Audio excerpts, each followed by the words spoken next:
하나님, 하나님께만 영광이라는 제목으로 이 자료를 만들었는데요. 뭐 저에게 해당되고 또 모든 목회자를 비롯한 성도들에게 해당되는 것 같아요. 그런 말씀을 나눌 때 내가 되시 바라고 같이 읽어가면서 보도록 하겠습니다. 김지수 목사님이 읽어주실까요? 모세는 120년 동안 출애굽과 가나안에 가려는 한 가지 소원만 가지고 살았다. 120세가 되었을 때까지 기력과 알력이 약해지지 않았다. 하지만 가나안 땅에 들어가지 못했다. 이유는 모리바에서 하나님의 거룩함을 나타내지 않았기 때문이다. 다시 말해서 하나님께 돌려야 할 영광을 가르치기 때문이다. 네, 이것이 이제 엄청난 범죄입니다. 그런데 우리는 이 문제를 심각하게 생각하지 않는 것 같아요. 그러니까 모세가 120년 동안 이제 한 가지 소원이죠. 가나안 땅에 가고 싶다. 뭐 태어날 때부터 그런 부모야 막 기도 속에 태어났고 또 엄마 요괴배에서 젖을 먹고 자라면서 그런 이제 교육을 계속 세뇌 교육에 가깝도록 받은 것 같아요. 그래서 3년 투철했고 또 자기 개인의 소원이 아니라 민족 전체의 소원을 공유했던 거고 그리고 그것은 짧지만 창세기 15장에 아브라함을 통해서 예고된 예언된 말씀을 믿음으로 붙들고 나갔죠. 그래서 뭐 개인적인 뭐 여러 가지 어려움이 많았죠. 뭐 처음에는 어, 왕궁에 들어가서 바로의 양자가 되게 됐고 살인을 저질러서 도망쳐서 미디안 광야 숨어 지내게 됐는데 그를 보면 변함없는 그런 믿음과 소원을 갖고 살았죠. 그래서 결국 하나님의 선택을 받아서 예, 출애굽에 성공했고 또 광야를 지나게 됐습니다. 그리고 이제 뭐 기력이나 알력은 시력인데 120세 죽을 때까지 약해지지 않았다. 요즘에 저도 나이를 먹으면 눈도 별로 안 좋고 이제 힘도 없어갖고 기도할 때마다 기도합니다. 모세처럼 오래 살고 싶지는 않지만 살아있는 동안에 책을 보고 해야 되니까 알력이 떨어지지 않고 기력이 떨어지지 않게 해주십시오. 모세에게 좀 축복을 저도 주세요. 이런 기도를 드리고 있어요. 매일마다 하고 있습니다. 근데 결국 그런 뭐 기력이나 알력이 떨어져서가 아니라 가나안 땅에 못 들어가게 되죠.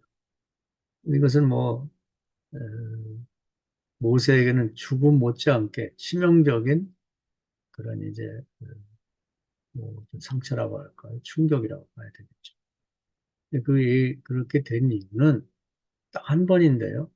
무리바의 사건 우리가 너무 잘 아니까 뭐 자세히 설명할 필요는 없고 그 사건 때문에 그렇게 된 거예요. 그러니까 개인이 혼자 있을 때에도 문제가 되지만 집단이 있는 자리에서 하나님의 영광을 가로채버리면 이건 뭐 용서가 안 되는 거예요. 그러니까 이건 하나의 전례이고 공식과 같은 건데 모세가 용서를 못 받았는데 나는 뭐 하나님 특별히 사랑해서 내가 이런 짓을 이런 범죄를 해도 하나님 나는 괜찮을 거야 봐줄 거야 그런 생각하면 안 돼요. 그렇다면 성경이 별 의미가 없는 거죠. 이연령 비연령이라 이런 사람은 이렇게 대하고 저렇게 저런 사람은 저렇게 대하고 이건 말이 안 돼요.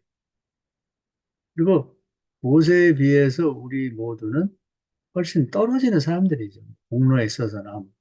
근데 왜 모세는 봐주지 않았는데 우리는 봐준다? 그런 일이 어떻게 있었겠어요?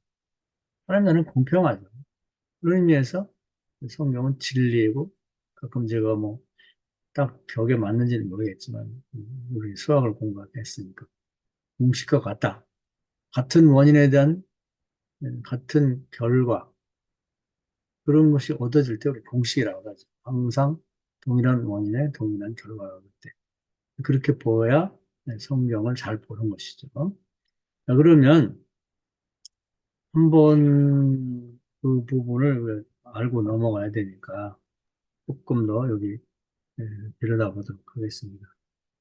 더 읽어주실까요? 이 사건이. 이 사건이 일어나기 직전 큰 사건이 있었다. 고라 일당이 반역하여 저주를 받고 전염병으로 죽은 사람만 1만 4천 명이다. 민족 전체가 휘청했다. 설상가상이다. 어머니처럼 평생 뒷바라지해 두던 누이 미리암이 죽었다. 엄청난 슬픔 속에 빠져 있을 때 하나님의 불기둥이 이동했다. 그곳에 천막을 쳤다. 언제나 그랬던 것처럼 새벽에는 만나가 내렸다. 찾으면 반드시 그 주변에 지하수가 있을 것이다. 하지만 백성들은 잠시도 못 참고 모세에게 원망했다. 목말라 죽을 거면 차라리 지난번 고라 일당이 죽을 때 같이 죽을 것을 그랬다고 말했다. 선을 넘는 원성이다. 모세의 분노가 극에 달했다. 모세가 하나님께 기도하자 하나님은 한 바위를 지목하여 소리쳐 물을 내라 했다. 모세가 백성을 모으고 참을 수 없는 분노로 지팡이를 부러져라 2번 내리쳤다. 물이 터져 나왔다. 모세가 말했다. 민수기 20장 10절 모세와 아론이 회중을 그 반석 앞에 모으고 모세가 그들에게 이르되 반역함 너희여 들으라. 우리가 너희를 위하여 이 반석에서 물을 내랴. 하나님이 물을 내셨다. 모세가 낸 것이 아니다. 모세는 하나님이 하신 일을 마치 자신들이 한 것처럼 말했다. 이것은 명백히 하나님의 영광을 도둑질하는 것이다.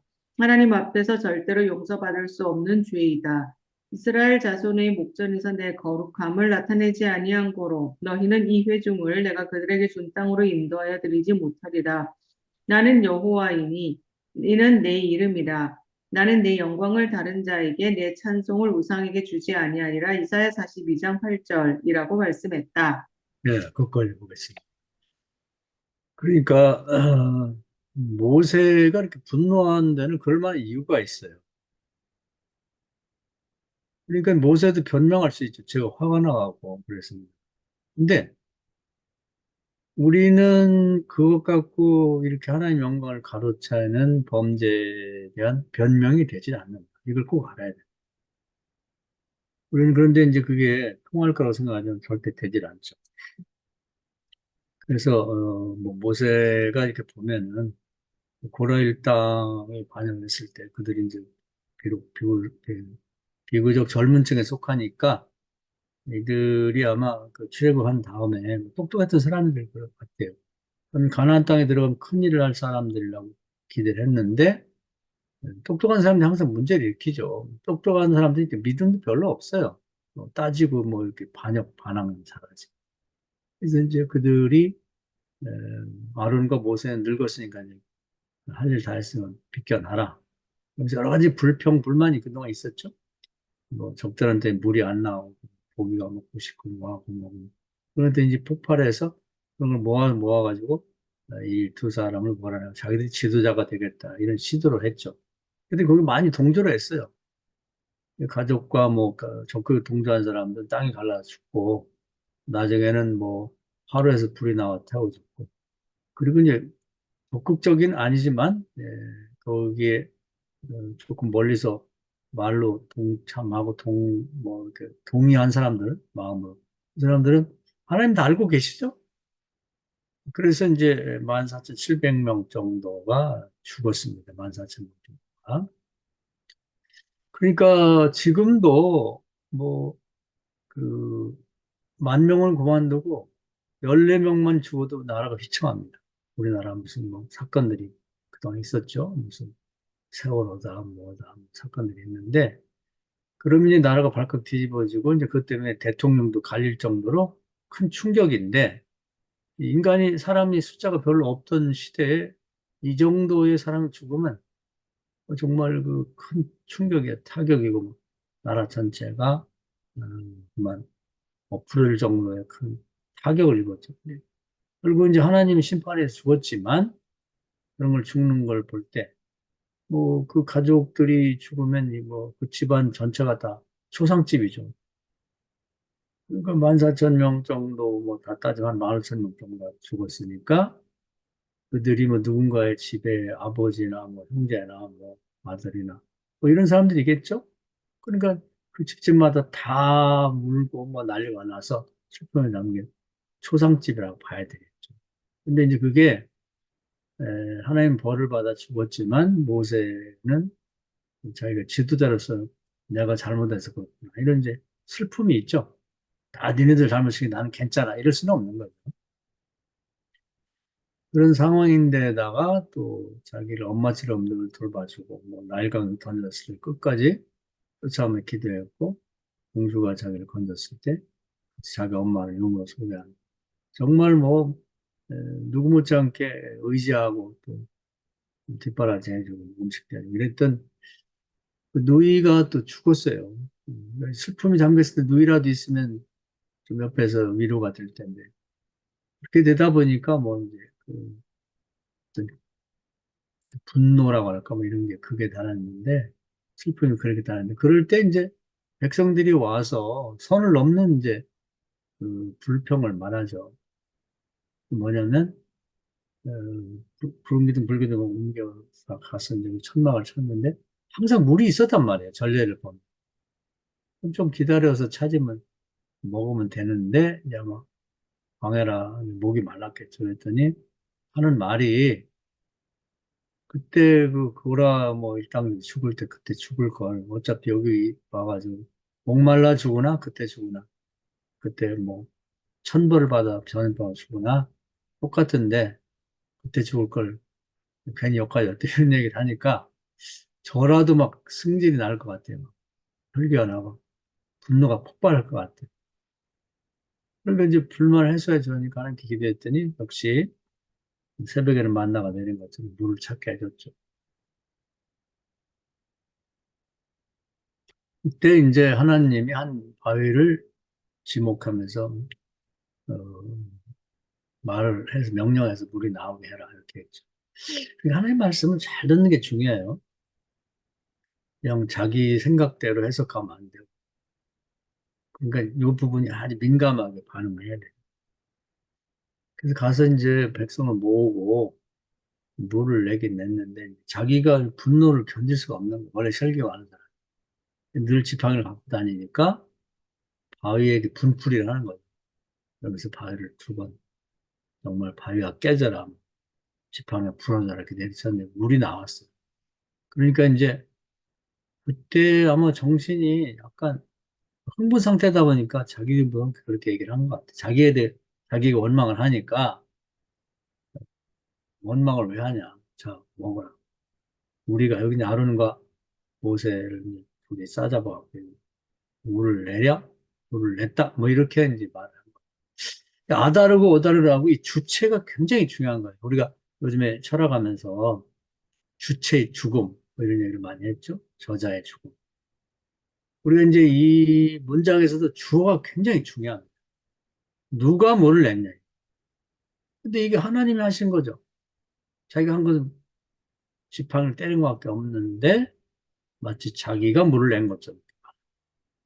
이 부분을 우리가 명확하게 오늘 짚고 넘어가야 돼. 이게 안 되면 모세 그동안 굉장히 고생을 많이 했잖아요. 보면. 그래서 그렇게 많이 고생하고 했지만 단 한 번의 실수 때문에 그동안 했던 거 관계없이 예. 그 공로는 나중에 인정받아요. 그래서 제가 그 변화산 얘기를 가끔 드리는데 천국에 가서는 거의 대천사의 지위를 얻었고 대접을 받고 있지만 지상에서 원하는 가나안 땅 못 들어간다. 그 딱 하나님께서 어, 어떤 대법관이 언도를 하듯이 너는 가나안 땅 못 간다. 이러면서 딱 거기서 하나님께서 말씀해 주시고 그 일을 그렇게 정리를 하시죠. 나중에 보면요, 이제 요단강 건너면 될 때, 그 모세가 막 흥분이 돼가지고 요단강 건너가면 뭐 어떻게 해야 되겠지, 가나안 땅. 하나님이 딱 거절했어요. 그게 제일 섬뜩한 말씀 같아요. 하나님 뭐라고 하냐면, 그 일에 대해서 더 이상 말하지 마. 하나님과 대화를 기도라고 하는데, 기도하지 말라는 거예요. 너는 구경만 하고 죽어. 이렇게 해서, 거기 이제 미리 싸잡아 얘기했던, 아론이 먼저 죽고, 형님이니까 먼저 죽은 것겠지만, 그러면 이제 모세도 결국 가나안 땅을 밟아먹고 죽는 거죠. 요게 이제 이 하나님 영광 가로챈 자들의 종말이라고 보면 돼요. 끝이라고. 근데 이게 성공한 사람일수록 이게 범하기 쉬운 범죄란 말이에요. 이게 남의 얘기가 아니고, 우리도 살아오면서 이제 어느 때 정말 우리는 그렇게 인정받고 싶은 마음이 많은 것 같아요. 특히 목사들은 뭐 자존감, 자존심, 뭐 명예 이런 거 갖고 사는 거다 이렇게 생각을 하니까 그래서 그거 아니거든요. 그 생각을 버려야 됩니다. 하나님을 믿는 믿음으로 하나님 통해서 역사하셔서 일이 되는 거지. 내가 우리 사람들 되게 보면 열등의식이 목사들이 굉장히 많고 그런 사람들 출세하고 성공하려고 하는 욕망이 강해요. 자기를 과시하고 싶은 거예요. 내가 너희들이 생각하는 그런 존재가 아니야. 내가 이런 사람이 이걸 보여주고 싶은 거예요. 그 모세도 이제 계속해서 이렇게 막 얘기를 듣다 보면 스트레스가 쌓여가지고 너 물러나라. 너 이제 틀렸어. 우리가 할게. 그러니까 자기 그런 존재가 아니라는 거예요. 아직은 내가 살아있다 이거예요. 뭘 내가 낼게. 이렇게 그래서 자기도 모르게 이제 이렇게 어떤 정신이 혼미한 상태에 이렇게 말하고. 근데 이게 이렇게 큰 결과를 낳을 줄은 모르는 거지. 하나님이 이 정도까지 생각하실 줄 모르는 거예요. 근데 하나님이 명확히 말씀했어요. 영광을 안 나눈다. 하나님의 공로를 왜 자기가 한 것처럼 그렇게 에, 도적질해갖고 말하냐. 이건 무서운 범죄입니다. 10계명에 나와 있어요. 8계명에 보면 도적질 하지 마라. 근데 하나님 걸 도적질해라. 이걸 다 통하는 거예요. 예를 들면 11조를 떼먹는다. 도적질이죠. 뭐 요즘에 와가지고 지가 하기 싫으니까 뭐 11조는 구약의 산문이고 뭐 11조라면 심지어 뭐 지옥 간다는 별압을 궤변을 넣는 자들도 있는데 목사 그만둬야지. 성경 1점 이렇게 바뀔 수 없다고 하는데 그런 얘기는 덮어놓고 있나? 말이 안 되는 거지. 그렇기 때문에 이 문제에 대해서 정확하게 이해하고 아주 면도날처럼 정확하게 주체가 누구인지, 누구의 덕이고 누구의 공로인지를 밝히지 않으면 두리뭉실하게 자기가 한 것처럼 이거 큰일 납니다. 그동안 우리가 목사로서도 그렇고 뭐 한 신앙인으로서도 모세만큼 성과를 거둔 자가 누가 있어요? 교회를 부흥시켰다 치더라도 모세는 250만 명을 데리고 나왔어요. 250만 명, 뭐 이렇게 구원한 사람이 있나요? 뭐 세계 최대로 많이 뭐 교인을 모았다는 뭐 조용기 목사는 70만 명을 모았다고 해요. 그게 뭐 여기저기 다 합쳐가지고. 비교가 안 돼요, 모세는. 근데 이렇게 공로를 세우고 남들로부터 대단하다. 구약의 대표는 모세고 뭐 신약의 대표 예수로. 그래서 예수님과 거의 비견될 정도로 존경받는 인물이고 많은 성과를 거뒀지만 또 기적을 체험했지만 모세만큼 기적을 체험한 사람 어디 있어요? 기도의 10가지 재앙을 정말 애굽에서 경험했고 홍해를 갈랐고 뭐 매일마다 만나가 내리고 불기둥 인도 이런 사람은 없거든. 근데 이런 사람이라 할지라도 이런 하나님의 영광을 가로채고 하나님이 공로를 도덕질하는 것은 용서받을 수 없다. 근데 우리 중에 그런 사람이 어디 있어요? 그동안 우리 해온 조그만 어떤 성경 남과 비교해가지고 상대적으로 볼 때 우위에 있었던 그걸 가지고 자랑 삼아서 하나님의 영광을 도둑질한다? 용서할 수 없죠. 근데 이게 범죄인지를 잘 몰라요. 하나님 받을 칭찬과 영광, 공로를 살짝 덮어가고 내 것이냐? 말하는 사람이 너무 많아요. 요즘 가만히 보면. 아마 요즘뿐 아닐 거예요. 항상 그게 있는 것 같아요. 주체가 누구냐를 명확히 밝혀야 요 누군가 하나님이 하신 일을, 아우, 대단하십니다. 아니, 무슨 얘기야. 큰일 났으라겠네. 정신 똑바로 차려야 됩니다.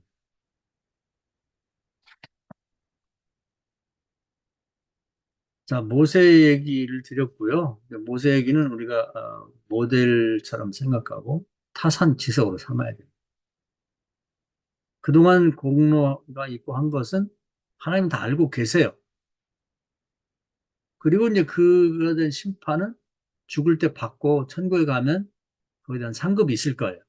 그러니까 지상에서는 거기에 대한 이 벌은 용서받을 수 없는 일이다. 자, 그 다음에는 유인수 목사님 안 보이지만 읽을 수 있어요? 네, 네. 아, 보이네, 이제. 네. 다윗은 거기 읽으세요. 다윗은 수많은 전쟁에서 늘 열세였지만 강한 하나님의 군대의 도움으로 승리했다. 하지만 왕위에 오르고 군사력이 증강되자 교만해졌다. 마음 중심에서 이제 자기 군대만 의지해도 된다고 생각했다. 자랑할 생각으로 인구 조사를 감행했다. 하나님이 요압 장군을 통해서 막으려 했지만 듣지 않았다. 다윗의 군대가 다윗에게 우상이 되었고 믿음이 하나님에게서 자기 군대로 옮겨갔다. 하나님이 다윗의 우상된 군대를 전염병으로 죽였다. 사무엘하 24장 15절 이에 여호와께서 그 아침부터 정하신 때까지 전염병을 이스라엘에게 내리시니 단에서부터 부엘 새벽까지 백성의 죽은 자가 7만 명이라. 네, 거기까지. 다윗이 좀 위대하죠. 하나님이 다윗이 굉장히 사랑하세요. 그래서 구약을 보면 다윗 얘기로 그 도배가 돼 있어요. 거의 구약성 3분의 1이 다윗 얘기인 것 같아요. 시편만 해도 뭐 150번이 들어있으니까요. 그뭐 곳곳에서 하나님이 다윗을 칭찬하시고 다윗 얘기만 나오면 입에 귀가 걸릴 정도, 귀에 입이 걸릴 정도. 특히 그 뭐 성전을 저지른다고 했을 때 너무 좋아하시죠. 그런데 이 다윗도 큰 실수를 하게 되는데 성공했을 때 다윗이 뭐 그 사울왕에 쫓겨 다닐 때부터 600명 오합 지도들이 부담스럽게 데리고 다닌 자체가 먹일 것도 그렇고 재울 것도 그렇고 뭐 입힐 것도 그렇고 숨을 곳도 없고 그러다 보니까 뭐 사울왕의 이제 군대와도 이제 전쟁을 하다시피 계속해서 이제 왕이 된 다음에 전쟁을 했죠. 그러니까 항상 열세예요. 적들보다.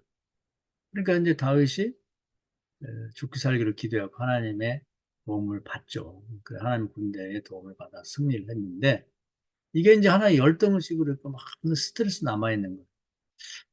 하나님 도움 안 받고도 할 수 없을까? 이 선교사들이 보면 그런 경우 많더라고요. 그리고 사업을 벌려요. 그 선교 자금 때문에. 그래갖고 뭐 이렇게 매일매일 어디서 헌금이 올까 하면서 걱정이 되니까 뭐 자기들이 농장도 사갖고 하고 무슨 이 건물을 사갖고 거기서 세를 얻어갖고 뭐 해보겠다고. 다 망해, 다 망해. 그래서 잘 된 사람 하나도 못 봤어요. 근데 여기 이제 다윗도 이제 그런 그 뭔가 늘 열세였던 그 상처 같은 게 있는 거죠. 하나님한테 막그 전쟁 있을 때마다 목숨을 기대하고 도움받고. 그게 싫은 거야, 이제. 그래가지고 열심히 그냥 군대를 양성했죠. 근데 뭐 군대라는 그 우리나라 군대처럼 그런 이제 정규 군대는 아니고 징집돼서 가는 건 아니고 그래서 이제 무기 들고 나갈 수 있는 싸우러 나갈 수 있는 뭐 농군이라든지 뭐나 다 예, 유목하는 사람 똑같은데 예, 그런 사람들이 이제 북쪽에 100만, 남쪽에 30만에서 130만, 예, 대개 20세에서 50세까지 무기 들고 나갈 만한 사람이 이렇게 많아진 거죠. 그러니까 이제 다윗의 마음에 아 이제 됐다. 이제 됐다 이게 문제예요. 뭐 이제는 뭐 하나님의 군대 도와주면 좋고 안 도와줘도 이 정도 군대면은 뭐 웬만한 적들은 물리칠 수 있다. 여기 이런 마음을 갖게 됩니다. 그래서 자기도 자랑할 겸 확인도 해볼 겸 예, 인구조사를 하는데 인구조사의 핵심은 군대 조사입니다. 군인이 몇 명이에요. 요압 장군을 통해 하나님 말씀하죠. 요압이 얘기를 해요.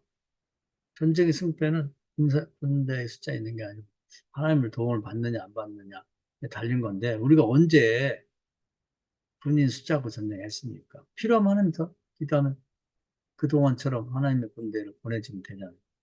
이 건방진 놈이 어디다 대고 말대꾸 빨리 하라면 해. 그래가지고 이제 인도사를 했죠. 그랬을 때 이제 다윗이 한무한 거예요. 아우, 그 전에 참 군대가 군인이 없어갖고 어려웠는데, 이제 이 정도면 되겠다. 그 믿음이 하나님에게서 군대에게 가는 거예요. 그렇게 되면 그게 우상이 되는 거예요. 그래서 그렇게 신앙이 좋던 사람이 군대가 우상이 돼요. 나 외에 다른 신을 섬기지 마라. 우상을 만들어서 하지 마라. 근데 우상이라는 게 여러 가지가 있어요. 형상의 우상도 있고, 하우랑의 3일상 15장에는 그 사상의 우상이 있다. 자기 생각의 우상. 하나님의 뜻보다 지 생각을 더 높이. 거기에는 이제 자식 3, 4대에 저주받는 우상숭배의 죄가 적용이 된다고 나와 있어요. 그리고 예수님은 물질이 우상이라고 그랬고, 바울은 탐욕 우상이라고 했어요. 우상이라는 건 하나님보다 더 사랑하고 의지하는 건 다 우상이라고 보면 돼요. 이게 이제 다윗에게는 이게 우상이거든. 우리에게는 우상이 없을까요? 사람마다 다 있어요. 어떤 사람은 교회가 우상일 수 있고, 어떤 사람은 자식이 우상일 수 있고, 어떤 사람은 자기 자신이 우상일 수 있고, 자기가 대단해. 아니면 자기 뭐, 아는 동기들 뭐 이렇게 다 끌끌하게 잘 됐으면 그게 우상일 수도 있고. 그 우상에 대한 정확한 이해가 필요한 거예요. 그러니까 하나님이, 그래, 그 우상이냐? 이 못된 놈아. 그동안에 네 나라가 이렇게 되고, 네가 이렇게 왕이 된 것이 도대체 누구의 덕이고, 누구의 은혜하고, 그것을 깜빡 잊어먹은 거예요. 성공이라는 게 이제 무서운 거. 성공에 남이 평가하는 것도 있고, 자기 자신이 이 정도면 되지 마, 내가. 이 정도면 나도 잘한 거야. 남들이 알아줬으면 좋겠어. 별거 아닌데도 이제 그런 마음들이 있단 말이에요. 그랬을 때 하나님이, 이 녀석 봐라. 너 10계명 제2계명을 어기있구나. 네가 우상으로 생각하는 자들을 내가 다 죽이겠다. 이제 세 가지 뭐 조건을 내세웠어요. 기근과 뭐 전쟁의 패라 도망다니는 것과 전염병, 3일 동안 전염병. 그 다윗이 선택했죠. 그러니까 용서는 없어요. 벌이 세 가지 중에 하나를 택하는 거지. 그래도 뭐 3일 동안에 죽어봤자 얼마나 죽겠냐. 딱 죽는데 그냥 뭐, 이 인구가 별로 없는 에, 그, 멀리 떨어진 지역부터 이제 밀집 지역인 예루살렘을 향해서 막 심판의 천사들이 다 죽이면 오는데 뭐, 순식간에 막 쓰러져 죽는 거죠. 여기 보면 이제 중간에 다윗이 뛰어들어가고 하나님 제가 잘못이 무슨 백성이 잘못이면 저를 죽이고 백성을 용서해 주십시오. 그러면서 이제 재앙이 끝났는데 그때 따져보니까 7만 명이 죽은 거예요. 내버렸으면 전멸할 뻔해요. 전멸. 모세 때 15,000명이 죽은 거에 비하면 7만 명은 무지하게 많은 거죠. 인구가 얼마 안 될 때. 지금도 7만 명이 되면 난리입니다. 난리. 그게 왜 그러냐? 다윗의 교만함 때문에 그런 거예요. 하나님의 영광을 그동안 공로를 하나님이 전쟁 이기게 하셨다고 지가 매일 고백했거든. 근데 언제 이렇게 바뀌었지? 하나님의 공로를 마치 자기 군대의 공로이자 그걸 키워낸 자기가 대견한 거지. 이걸 과시하고 싶은 거예요. 이 용서가 안 됩니다. 모세의 전례가 그대로 적용이 된 거죠. 우리 적용 얘기를 많이 해요. 그래갖고 이제 무슨 성경 교재에 요즘 나오지도 않는데, 그저 보면 맨 끝에 보면 항상 적용. 알고 보면 다 자기의 유리한 대로 적용하는. 하나님은 전례 또는 판례에 따라서 다음 사람에게도 시공을 초월해 똑같이 심판하시거든요. 그건 무서워요.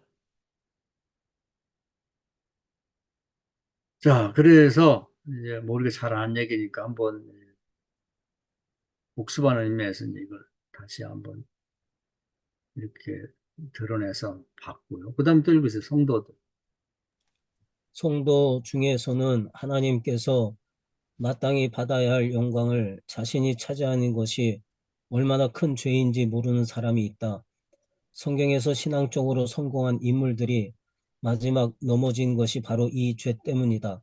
섰다 할 때 넘어질까 조심하라는 말씀이다. 사울왕이 대표적인 예이다. 예, 하나님은 죄를 예, 거기까지요.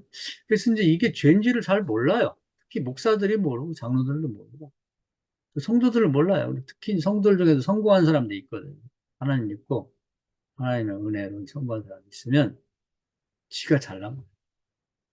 옆에 있으면 눈꼴이 쉬었고 쉬어서 볼 수가 없고 그냥 뭔가 혐오감이 생겨 들을 수가 없을 정도로 자기 자랑을 뭐 가는 데마다 하는 사람이 있어요. 그 사람 여기서 피곤하더라고.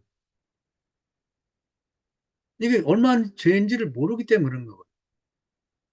안타깝죠. 이걸 가르쳐야 됩니다.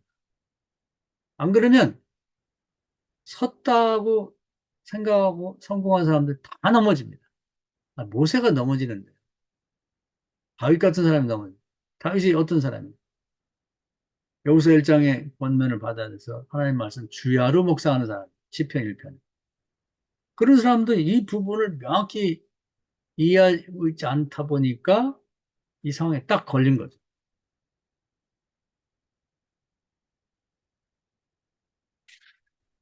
그 다음에 또 읽으세요. 사울왕. 사울왕의 대표적인 예이다. 하나님은 출애굽 과정에서 만난 이민족 중 아말렉을 가장 싫어했다. 르비딤에서 잠시 쉬고 가려는 이스라엘 백성을 공격했기 때문이다. 하나님은 출애굽기 17장에서 이들을 세상에서 진멸할 것이라 예고했다. 출애굽기 17장 14절 여호와께서 모세에게 이르시되 이것을 책에 기록하여 기념하게 하고 여호수아의 귀에 외워 들리라. 내가 아말렉을 없이 하여 천하에서 기억도 못하게 하리라. 가나안 정착 후 하나님은 사울왕에게 아말렉을 진멸하라 했다. 하나님의 도움으로 사울왕이 아말렉을 진멸했다. 승리 후 사울왕이 귀환했다. 백성들이 침이 마르도록 사울왕을 칭찬했다. 사울왕은 이 칭찬을 즐겼다. 사울왕은 백성들 앞에서 하나님께 영광을 돌리지 않고 단 한마디도 하나님의 공로를 말하지 않았다. 제사도 드리지 않았다. 대신 자신의 이름을 높이는 승전비를 세웠다. 하나님이 마땅히 받아야 할 영광을 가로챘다. 사무엘상 15장 12절 사무엘이 사울을 만나려고 아침에 일찍 일어났더니 어떤 사람이 사무엘에게 말하여 이르되 사울이 갈멜에 이르러 자기를 위하여 기념비를 세우고 발길을 돌려 길갈로 내려갔다 하는지라. 예, 그까지. 이제 이게요, 사울망령이 아니라 비일비재합니다. 이게 비일비재합니다. 하나님이 예고했고 하나님의 군대의 도움으로 아멜렉을 이겼는데, 뭐 거기에 뭐 여러 가지 뭐 사소한 일들이 뭐 있습니다만은 하나님께 도와주시고 하나님의 공이라는 말 한마디도 안 해요. 이야, 진짜. 그래서 이 사실을 알고 읽으면 비유가 상할 정도야. 어떻게 양심 없는 사람이지? 그리고 돌아와서 승리했으면 하나님 앞에 제사라도 드려야 할 거니 감사하다. 그리고 뭐 거짓말이긴 한데 뭐 하나님 원치도 않지만 뭐 소라든지 뭐 양 같은 거 끌고 올 때 왜 끌고 왔냐니까 이거 갖다 하나님 제사 드리려고. 말로는 제사를 드렸을 거 아니에요. 하나님 받기도 싫어요. 원수의 그런 제물로 뭐 제사 받기를 원하겠어요. 그러나 이 말 자체가 자기 모순이다 이 말. 그리고는 사울왕 전쟁에 나가 아멜렉을 진멸하고 승리했다. 지 이름에 전적비를 세웠단 말이에요. 하나님이 얼마나 불쾌하겠어요. 그건 요즘에 뭐 좋은 비유인지 모르겠지만 금메달을 딴 사람이 있는데 그 사람을 뭐 어떻게 로비를 하든지 해갖고 못딴 걸로 하고 지가 다른 사람이 그걸 가로채갖고 지네 동네에다가 우리 동네 아무개가 이 금메달을 땄다고 막 프랭카드 붙이고 무슨 거기다 비석을 세운 거랑 똑같단 말이에요. 그 있을 수 없잖아요. 하물며 하나님의 걸 도적질 한다? 영광을? 공로를? 있을 수 없는 일이지. 그래서 이제 사무엘 선자가 책망을 해요. 또 읽으세요.